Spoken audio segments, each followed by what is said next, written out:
Now, with a budget of over 100 billion to the agriculture sector in the 2008 budget, the federal government is hoping to complement that with science innovations. President Muhammadu Buhari gave the hint today when he received the report of research by members of the course 39 of the nation's Strategic Policy Institute at the Presidential Villa in Abuja. While the government promised to look into the report, the over 30-year-old institute located in Jos Plateau State is said to be performing below capacity. Our correspondent Ibrahim Adra reports. President Muhammadu Buhari presenting the 2018 budget to the National Assembly. Of the 8.612 trillion naira estimate, over 118 billion naira will go to service the agriculture and rural development sector. In addition, the Buhari administration is desirous of embracing scientific approach to agriculture. He had thrown this challenge earlier. Exactly 1 year ago, during my filing with the participants of the senior executive course number 38, I asked the management of the National Institute, whose the responsibility of looking at science, technology, and innovation for the development of agriculture and agro-allied industries. Here, members of the 39th Senior Executive Course of the National Institute for Policy and Strategic Studies are visiting. The 66-member strong team came bearing a report of a 10-month research carried out in 12 states of the country and 12 countries within and outside Africa. The content of the report was not made available, but President Buhari said his government is interested. I have listened attentively to the presentation by the course participants, and I am glad that the findings and policy recommendations are apt and implementable. Be assured that the economic management team will carefully study your report and work towards implementing its recommendation. As the economic team mulls over the possibility of using Nigerian solution to solve Nigeria's problems, the institute, conceived as a think tank to develop top-class technocrats for the nation, is facing some difficulties. The National Institute at the moment is operating at below its envisaged capacity due to the precarious financial situation. In spite of the fact that we have looked inwards and appealed to the generosity of corporate institutions and patriotic Nigerians, we are still living with constant threats of litigation from our creditors for services offered to the institute. The takeaway from this meeting is that government will implement the report's recommendation and to come to the aid of the National Institute established in 1979. From the Presidential Villa, Abuja, Ibrahim Adra, Channels Television News. The federal government is wading in to calm frayed nerves within the Benue Valley following tension raised from the ban on open grazing. Now, this is also to encourage state governments to positively engage youths in the peace-building process. The National Orientation Agency is spearheading the campaign, and the state governor, Samuel Otom, explains that the push for cattle herders to ranch their animals is to give all parties an opportunity to have a cordial relationship. Violent clashes in Benue State between herdsmen and farmers have for the past 6 years exposed residents to mutual suspicion and intolerance. This one-day peace campaign by the federal government, tagged Building a People of Peace, is aimed at restoring the once peaceful relations between the two groups.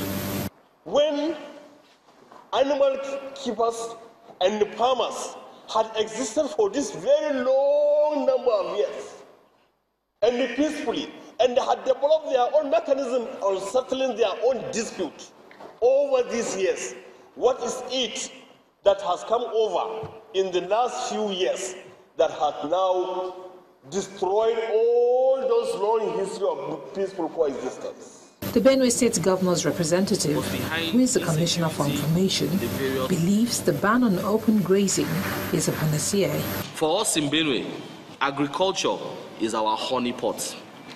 We should not and cannot afford to toy with our surest source of feeding our people, building our economy, and building the base of our industrialization. Consequently, like all civilized nations in the world, The establishment of ranches is the only way out, and this is what Benue wants, and it is what this law aims to achieve. The Benue State anti-grazing law has sparked a mass exodus of cattle herders who have left in their wake isolated murderous attacks on farming communities. They, however, remain a menace to farmers in neighboring states unless the federal government puts in place a sustainable internal security solution.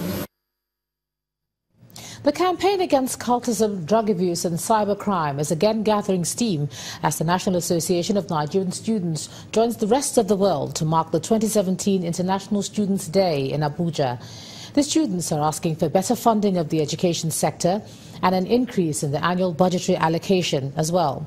The urgent need to address the issues regarding the quality of teachers was also discussed. For over 3 decades, since 1940, university students in many countries around the world have been marking the International Students' Day on November 17 every year. The day is set aside to remember the November 17, 1939 invasion of Czech universities by Nazi troops and the subsequent killings and imprisonment of students.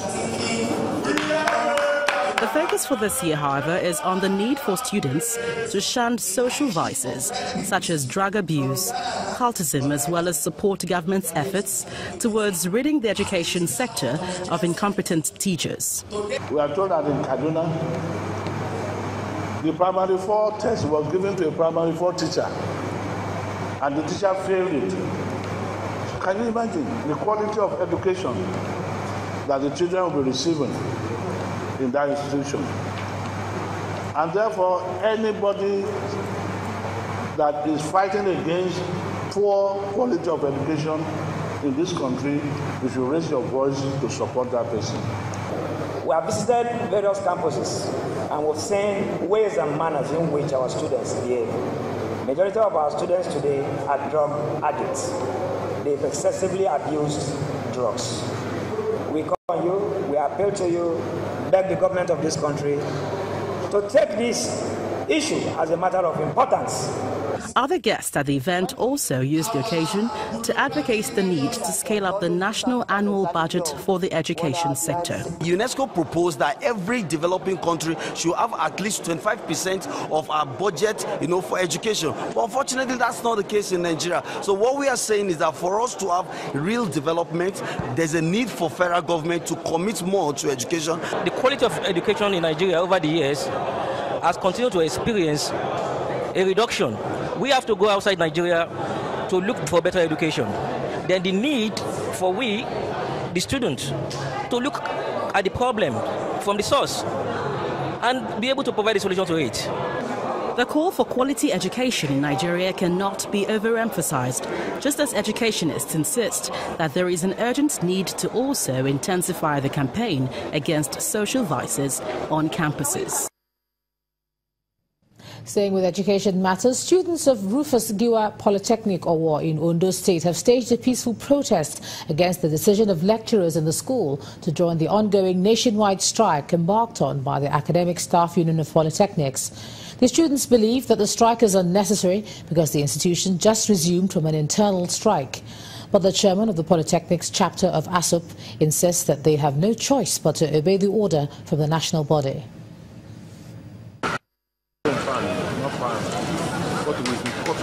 It's less than a week since the Academic Staff Union of Polytechnics embarked on a nationwide indefinite strike following the federal government's failure to fulfill the outstanding agreement made with the union. While some polytechnics have joined the action, others have refused to be part of it. At Rufus Giwa Polytechnic in Owo, Ondo State, the students are against the order since the institution just resumed from an internal industrial action. We are just begging them now to please help us so that we can just start our exam based on what they have already told us that the exam will start on the 4th. So we want the exam to start on the 4th of December so we can just run out of this session that we know that from next year we count another calendar. We have been in school. The program is supposed to end for 2 years. It's now going to last for 3 years now. It's very bad. We're supposed to go to service this year, and we are waiting in school for nothing. We have nothing to do. We want the federal government to answer them in time so that they can restore back all our academics have already lost. It's all this while. But the chairman of the Polytechnics chapter of ASUP says they have no choice but to comply with a directive from the national body. The local chapters of ASUP draw their strength from the national. Whatever the directive of the national, which is given since last week Monday or this week Monday, must be followed 100%. However, if the students are now agitating or perhaps protesting, I began to wonder that even the reasons why the national body of ASUP are on strike is also affecting them. On that note, I'm expecting that the students will be able to understand that we are also fighting for their cause, because it's obvious that polytechnic education is given a kind of relegation. Students are usually on the receiving end of industrial actions such as this. A timely and lasting solution to this crisis is what everyone desires at this time. The Lafarge Africa-sponsored National Literacy Competition has produced a winner with cash rewards and consolation prizes given out to other participants. At the grand finale of the annual program in Lagos, 2 of the 6 participating states tied, which took many more rounds to break. Lafarge Africa, a subsidiary of Lafarge Holcim Group, has sustained the National Literacy Competition in partnership with Ovie Brummer Foundation 4 years in a row. The NSE-listed building materials company has the program as part of its sustainable development objectives. The 2030 plan is hinged on 4 pillars: climate, circular economy, water and nature, people and communities. The National Literacy Competition falls under the people and communities pillar of this plan. The jobs that will be created over the next 25 to 30 years literally requires us to lift literacy levels across Nigeria. This edition of the program examines solutions to the literacy gap in the nation, a theme the keynote speaker, Dr. Obi Ezekwesili, sees as apt. The global peers of these children are their competitors.